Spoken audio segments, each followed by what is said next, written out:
कहानी की शुरुआत में एक आर्कियोलॉजिस्ट जंगल को एक्सप्लोर करते हुए एक अजीब गार के पास जाता है जो घास फूस से ढका हुआ नहीं था। उसके मन में ख्याल आया कि इस केव के अंदर क्या होगा, इसलिए वो केव को एक्सप्लोर करने के लिए जैसे ही केव के पास गया, उसने केव के अंदर एक आदमी को सीधा खड़े हुए देखा। उसने उस आदमी को कई बार आवाजें दी लेकिन कोई फर्क नहीं पड़ा। इस लड़की का नाम हॉपर होता है। ये देखकर हॉपर थोड़ा सा नर्वस हो गया और अपने डॉग को लेकर वहाँ से निकल गया। वो अपने स्टूडेंट से अलविदा कहकर और अपना सारा सामान पैक करके वो फिर से उसी केव की तरफ निकल पड़ा। सबसे पहले हॉपर ने गुफा के एंट्रेंस पर रस्सियां बांधी ताकि सेफ्टी बनी रहे।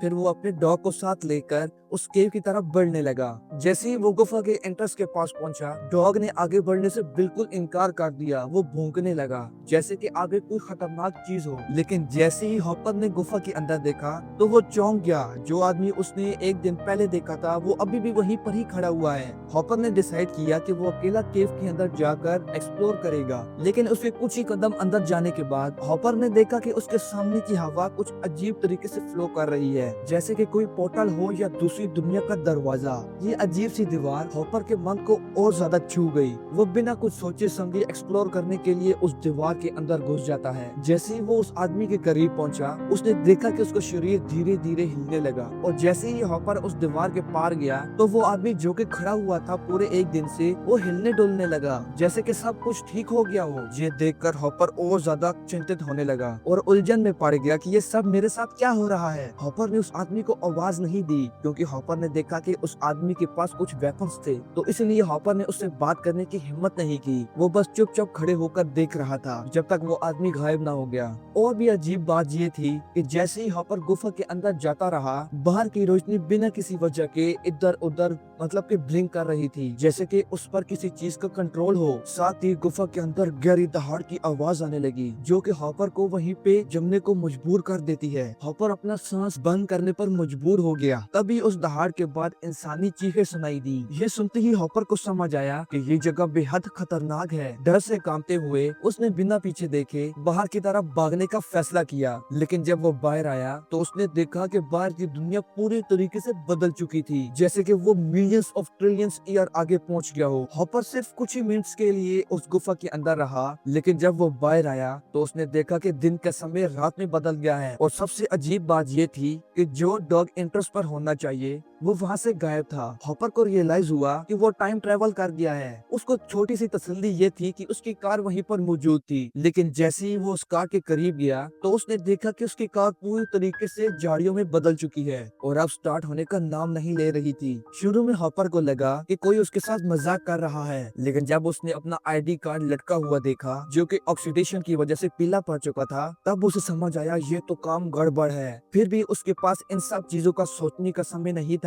उसका बस एक ही ख्याल था, इस अजीब और डरावनी जगह से जितना जल्दी हो सके निकला जाए। अचानक हॉपर की नजर एक गाड़ी पर पड़ी जो कि रास्ते पर खड़ी हुई थी। उसने जोर जोर से आवाज लगाई, यहाँ पर कोई है, यहाँ पर कोई है, लेकिन उसको कोई आवाज सुनाई नहीं दी। मजबूरी में उसने सोचा कि वो अपनी कार को स्टार्ट करने के लिए इस गाड़ी से बैटरी निकाल ले। जैसे ही हॉपर ने उस गाड़ी को चेक किया तो उसका दिल एक बार फिर से थम गया। वो गाड़ी सालों से वहीं पर पड़ी हुई थी। हॉपर को अच्छी तरीके से याद था कि वो जब यहाँ पर पहली बार आया था तो इस जगह पर कोई गाड़ी मौजूद नहीं थी। जब वो इस बात पर सोच ही रहा था तभी उसकी नजर कार के अंदर पड़े हुए एक पुराने बैग पर पड़ी। वो बैग उसके स्टूडेंट टेलर का था। हॉपर हर तरफ टेलर को पुकारा, टेलर टेलर तुम यहाँ पर हो, लेकिन उसे कोई जवाब नहीं मिला। अब वो बहुत ही ज्यादा घबरा गया। एक ही रास्ता था। हॉपर ने सोचा कि टेलर भी कहीं उस गुफा के अंदर तो नहीं चला गया। हॉपर अपने स्टूडेंट की सेफ्टी के लिए दोबारा से उस गुफा के अंदर जाने का फैसला किया। जो बात हॉपर को नहीं पता थी कि वो जब पहली बार उस गुफा के अंदर गया तो बाहर 3 दिन गुजर चुके थे। सीन शिफ्ट होकर हमें हॉपर के स्टूडेंट्स को दिखाया जाता है जो कि अपने टीचर के खो जाने पर बहुत ही ज्यादा मायूस थे। टेलर जो कि हॉपर का स्टूडेंट था, उसने अपने सारे दोस्तों को एक जगह पर इकट्ठा किया और ये चारों पहाड़ों पे हॉपर को ढूंढने के लिए निकल पड़े। रास्ते में उन्हें हॉपर की कार तो नहीं मिली, लेकिन एक छोड़े गए बस के अंदर हॉपर की फैमिली की फोटो उन्हें जरूर मिल गई।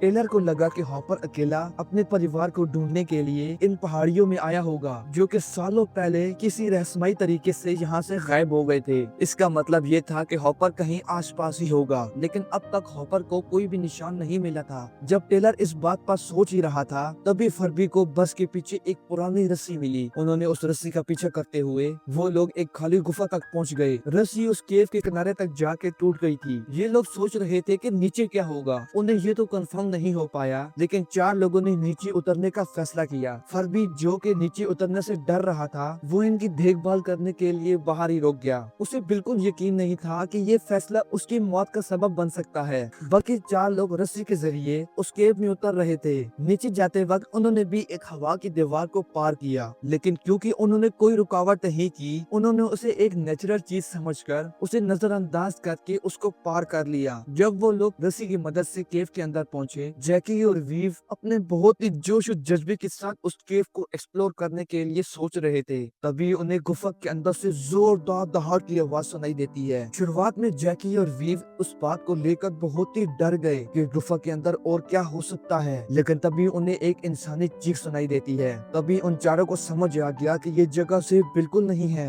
जैकी ने तुरंत फैसला किया कि इस गुफा से बाहर निकलना ही बेहतर है, लेकिन जैसे ही वो रस्सी की मदद से कुछ ही ऊपर पहुंची, रस्सी अचानक से टूट गई और जैकी ऊपर से नीचे गिर गई और उसका पैर मुड़ गया। टेलर, जो कि उसे संभालने की कोशिश कर रहा था, वो अपना बैलेंस खो बैठा और उसके हाथ पर चोट लग गई। लेकिन चोट से ज्यादा बड़ी बात ये थी कि रस्सी क्यों टूट गई। टेलर सोचता है कि अभी अभी हमने तो नई रस्सी लेकर यहाँ पर बांधी थी, उनकी दूसरी रस्सी भी एक हल्की सी खींचने पर ही टूट गई थी। ये चारों यहाँ पर सोच में पड़ गए। पहले टेलर को लगा कि फर्बी बाहर इनसे मजाक कर रहा है। गुस्से में टेलर ने रेडियो उठाया और फर्बी पर चिल्लाना शुरू कर दिया, लेकिन काफी देर तक बुलाने पर फर्बी की तरफ से कोई भी रिस्पांस नहीं मिला। जब पूरा ग्रुप अभी भी इस पूरी इंसिडेंट को समझने की कोशिश कर रहा था, तभी पास ही में कुछ गिरने की जोरदार आवाज सुनाई देती है। ये आवाज सुनते ही सभी के पैर वहीं पर जम गए। इनका सांस भी लेना मुश्किल हो गया था। टेलर ने अपने आप को संभाला और बिना देर किए फर्बी को कांटेक्ट करने की कोशिश की ताकि वो एक और रस्सी नीचे डाल दे।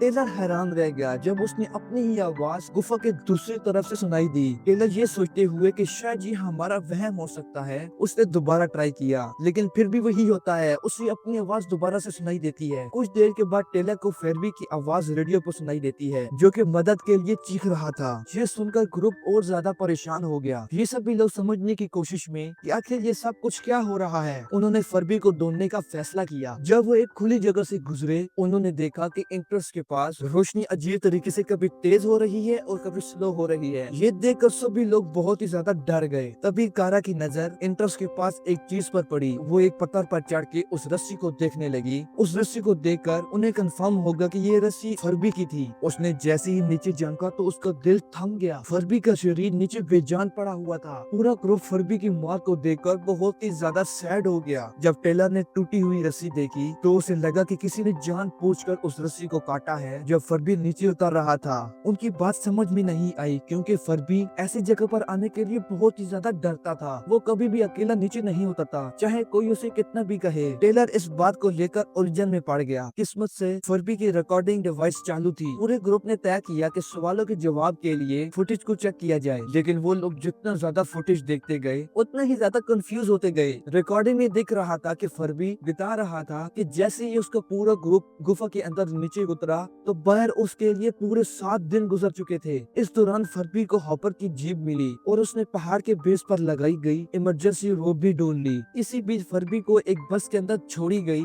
एक पुरानी किताब मिली। उस किताब में लिखा हुआ था कि स्पेनिश क्वीन ने अपनी पत्नी की जान बचाने के लिए पूरी सेना को इसी गुफा के अंदर छुपने को कहा, जबकि स्पेनिश क्वीन की पूरी आर्मी इस गुफा के अंदर से गायब हो गई। फर्बी की डिस्कवरी यहीं पर ही खत्म नहीं हुई। उसे एक शाम एक और किताब मिली जो कि हॉपर की पिता की थी। उसमें ये सच सामने आया कि हॉपर के पेरेंट्स भी इसी गुफा के अंदर गुम हो चुके थे। फर्बी कहता है कि ऐसे ही चलते चलते पूरे 7 दिन गुजर चुके हैं और मेरी टीम अभी तक बाहर नहीं आई और अब तक मेरे पास खाने का सामान भी खत्म हो चुका है, लेकिन जो 4 लोग मेरी टीम के नीचे उतरे थे उनका अब तक कोई पता नहीं चला। जब कोई और रास्ता नहीं बचा तो फर्बी ने सोचा कि बाकी सभी लोग मर चुके होंगे। वो टेलर की मैनुअल कार भी नहीं चला सकता था, लेकिन फर्बी को टेलर की कार की चाबी नहीं मिलती। वो चाबी टेलर के पास ही होती है और वो हजारों मील जाकर अपने घर नहीं जा सकता था, इसलिए उसने एक फैसला किया। फर्बी ने हॉपर की बॉडी को ढूंढने के लिए गुफा के अंदर जाने का फैसला किया। वो जैसे ही गुफा के नीचे जा रहा था, अचानक से आसमान में रोशनी कभी इधर कभी उधर हो रही थी, जैसे कि उस पर किसी चीज का कंट्रोल हो।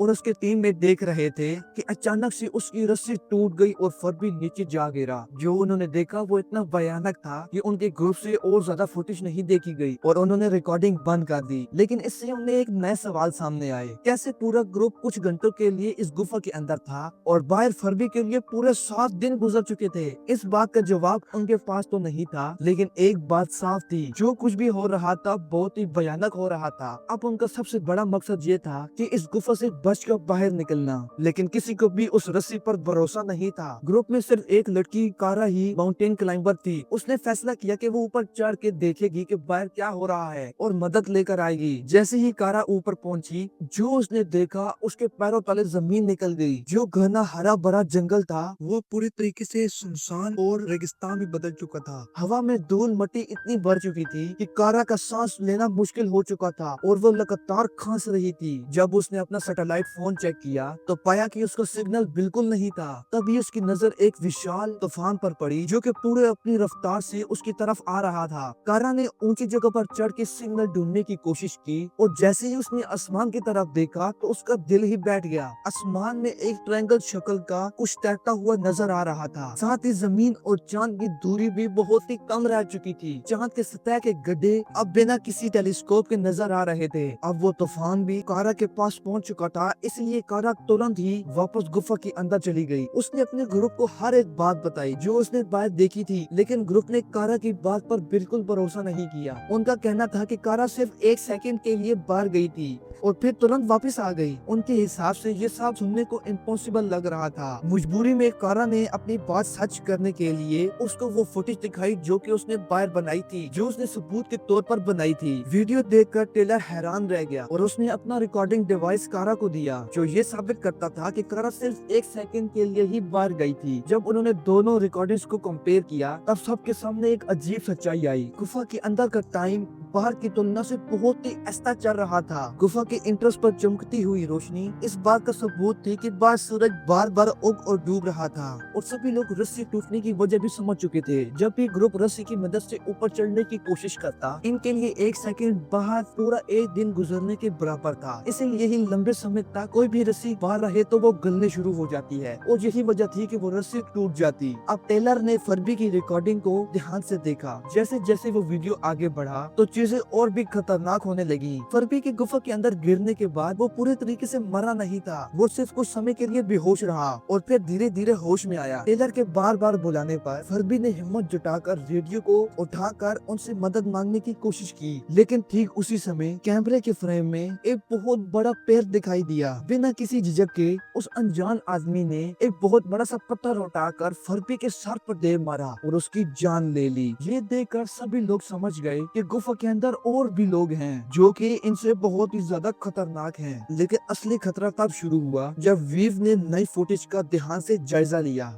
उसने नोटिस किया कि जब फर्बी गिर रहा था तो तब सूरज उग रहा था और डूब रहा था। ये बात और भी ज्यादा बेचैन कर रही थी इनको। पहले वीव काफी उलझन में थी, लेकिन जब उसने वीडियो को 10x स्लो करके देखा तो उसने जो पाया उसके होश उड़ गए। वीडियो में सूरज असल में होराइजन पर दिख रहा था और हर 1 सेकंड पर पूरा साल गुजर रहा था। इस कैलकुलेशन के हिसाब से गुफा के अंदर सिर्फ 1 घंटा गुजारना और बाहर पूरा 1 साल गुजर जाता है। तो उसे समझ आ गया कि गुफा के अंदर 1 घंटा गुजारना पूरे हजारों साल बीतने के बराबर है। ये समझने के बाद सभी लोग बहुत ही ज्यादा डर गए। कारा जो कि माउंटेन क्लाइंबर थी, उसने बाहर जाने की उम्मीद ही छोड़ दी। उसके दिल में ये शक उठने लगा कि क्या धरती पर अब भी ह्यूमैनिटी जिंदा होगी। कारा ग्रुप के साथ इसी बात पर चर्चा कर ही रही थी, तभी चमकता हुआ एक ब्लू रॉड अचानक से गुफा के एंट्रेंस से नीचे आ गया। पूरा ग्रुप उस रॉड को देखकर समझ रहा था। वो पूरा ग्रुप उस रॉड को देखकर कुछ समझ पाता, तभी उन्होंने एक आदमी को उस रॉड से नीचे उतरता हुआ देखा। उस आदमी ने मास्क पहना हुआ था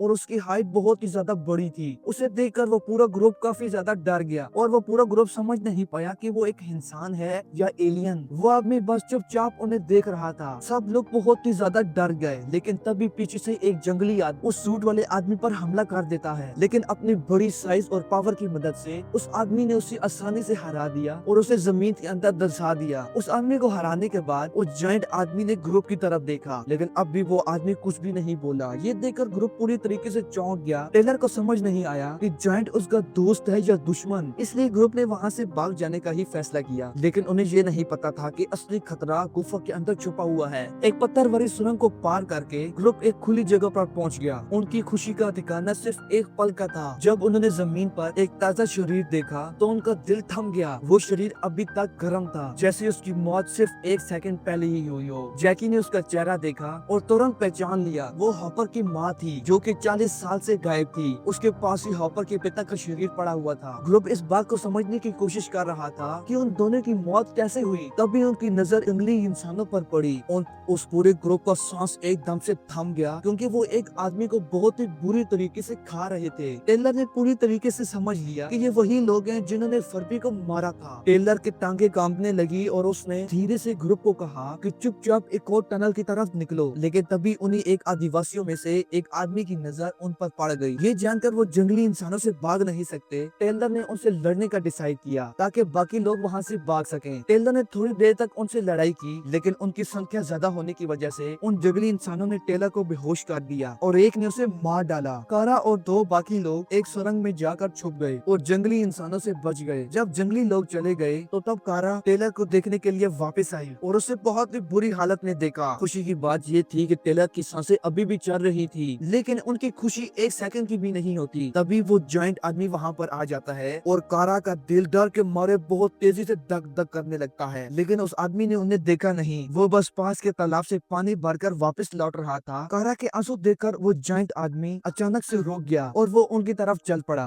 उसने प्रोटेस्ट कर रही कारा को धीरे से साइड पर किया और टेलर के बेजान बदन को उठा लिया। उस जायंट आदमी ने टेलर की बॉडी को एक पानी के तालाब में रख दिया। कारा कंफ्यूज थी और उसे लगा कि वो जायंट आदमी टेलर की जान ले रहा है। वो उसे रोकने के लिए जैसे ही आगे बढ़ी, जायंट ने उसकी घबराहट देखकर उसने हाथों से इशारा किया, जैसे वो कह रहा हो कि सब कुछ ठीक है, तुम शांत रहो। लेकिन तभी वो जंगली जानवर वाले इंसान वापस आ गए। हाथों में मशाल लिए वो उन्हें धमकाना शुरू कर दिया कि यहाँ से चले जाओ। जायंट ने उनकी धमकियों को अनदेखा कर दिया और एक जंगली इंसान को बहुत ही जोर से मुक्का मारा। उसी वक्त टेलर अचानक से होश में आ गया, लेकिन टेलर को ये नहीं पता था कि वो जायंट आदमी ने ही उसकी जिंदगी बचाई है। जायंट को जंगली इंसान से टकराते देखकर टेलर ने सोचा कि ये सही वक्त है यहाँ से भागने का, जब तक वो एक दूसरे से लड़ रहे हैं। लेकिन इस झगड़े के बीच जंगली इंसान ने उस जायंट आदमी का मास्क तोड़ दिया। मास्क उतरते ही उस जायंट आदमी का सांस लेना मुश्किल हो गया, क्योंकि वो धरती की हवा में सांस नहीं ले सकता था। ये चीज समझते हुए उसके पास ज्यादा समय नहीं है, जायंट ने अपनी एडवांस टेक्नोलॉजी का इस्तेमाल करते हुए जंगली इंसानों को जमीन पर गिरा दिया और उन्हें फ्रीज कर दिया। लेकिन सांस की कमी के कारण वो जायंट आदमी खुद भी गिर गया। ये सब देखते हुए टेलर को आखिरकार रियलाइज हुआ कि वो जायंट आदमी उनकी मदद कर रहा है। टेलर ने जल्दी से उस जायंट आदमी का मास्क उठाया और उसे वापस देने के लिए उसके पास गया, लेकिन अब बहुत ही ज्यादा देर हो चुकी थी। उसके सूट का सारा ऑक्सीजन खत्म हो चुका था। जायंट के आखिरी पल नजदीक आ चुके थे और सारा ग्रुप उसके आसपास इकट्ठा हो गया। कारा ने जायंट आदमी से पूछा कि बाहर की दुनिया का हाल कैसा है। सीधे जवाब देने की बजाय वो जायंट आदमी एक डिवाइस का इस्तेमाल करते हुए उस पूरे ग्रुप के चेहरे को स्कैन करने लगा। उसने हिस्टोरिकल रिकॉर्ड्स में उनका डाटा ढूंढा, लेकिन सिर्फ उन्हें मिसिंग पॉइंट्स ही मिले, जो कि उनके परिवार ने फाइल किए थे। किसी भी रिकॉर्ड में करंट एयर का जिक्र नहीं था। कारा ने और इन्फॉर्मेशन लेने की कोशिश की, लेकिन उस जायंट आदमी ने बची हुई एनर्जी का इस्तेमाल करके ह्यूमन हिस्ट्री का एक टेबल ओपन कर दिया। उस टेबल पर देखकर पूरे ग्रुप को समझ आया कि उनका बताया हुआ इस गुफा के अंदर 1 घंटा बाहर हजारों साल के बराबर है और हजारों साल गुजरने के बाद धरती का माहौल इतना खराब हो चुका है कि ऑक्सीजन लेवल बहुत ही ज्यादा गिर चुके थे। इस वजह से पेड़ पौधों और जानवरों का रहना मुश्किल हो गया था। इंसानियत को बचाने के लिए